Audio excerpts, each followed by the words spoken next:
कभी अगर बनना हो तो बाज बनना, लेकिन कभी तोता मत बनना। तोता बोलता तो बहुत है, लेकिन ज्यादा ऊंचाई तक उड़ नहीं सकता।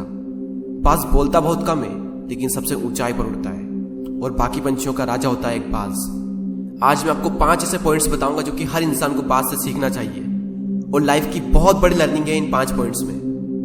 पहला लेसन, ईगल फ्लाई अलोन। बाज अकेले उड़ता है और बाकी पंछियों के मुकाबले सबसे ऊंचाई पर उड़ता है।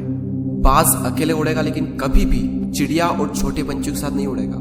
बाज हमेशा या तो बाज के साथ उड़ता है या फिर अकेला उड़ता है, और इस समय यह सीख मिलती है कि छोटी सोच वाले लोगों से हमेशा दूर रहें और अकेले रहो, क्योंकि यही वो समय है जब खुद को जानने का असली मौका मिलता है।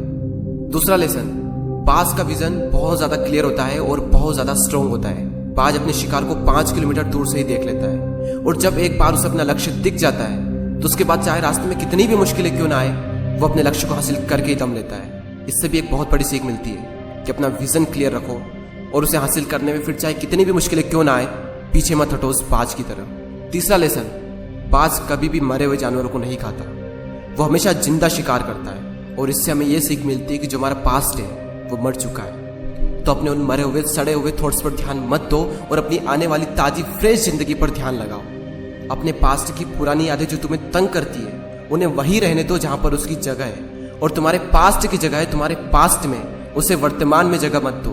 क्योंकि एक बार अगर तुम्हारा पास्ट तुम्हारे प्रेजेंट में आ गया तो तुम्हारा पास्ट तुम्हें कभी प्रेजेंट में नहीं रहने देगा।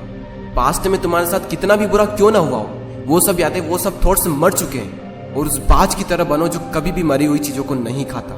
चौथा लेसन, जब आंधी तूफान आते हैं तो बाज बहुत ज्यादा एक्साइटेड हो जाता है। जब बारिश होती है तो सारे पंछी छिपकर बैठ जाते हैं, लेकिन बाज को बड़ा मजा आता है। जब तेज हवाएं चलती है तो बाज उन हवाओं के सहारे और तेजी से ऊपर की ओर उठता है, और ऊपर उड़ते उड़ते इतना ऊपर उड़ जाता है कि बादलों से भी ऊपर पहुंच जाता है। और इससे भी एक बहुत बड़ी सीख मिलती है कि मुसीबत में मजा ढूंढो।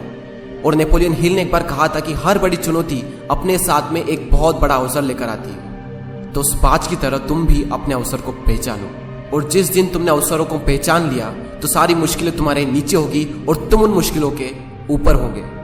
फिफ्थ लेसन, बाज अपने घोंसलों में से सॉफ्ट घास को हमेशा निकाल देता है, ताकि बाज का जो बच्चा होता है वो उसमें कंफर्टेबल ना हो सके, क्योंकि अगर वो घोंसले में कंफर्टेबल हो गया तो वो वहीं रहना पसंद करेगा। लेकिन बाज ऐसा कभी होने नहीं देता। बाज एक पंछी है और उसे भी ये बात पता है कि there is no growth in comfort zone. लेकिन हम तो इंसान है ना, और इंसान होने के बावजूद भी कई सारे लोग इस बात को समझते ही नहीं। आप जितना ज्यादा कंफर्ट जोन में रहोगे, आपकी लाइफ आने वाले टाइम में उतनी ही ज्यादा अनकंफर्टेबल हो जाएगी।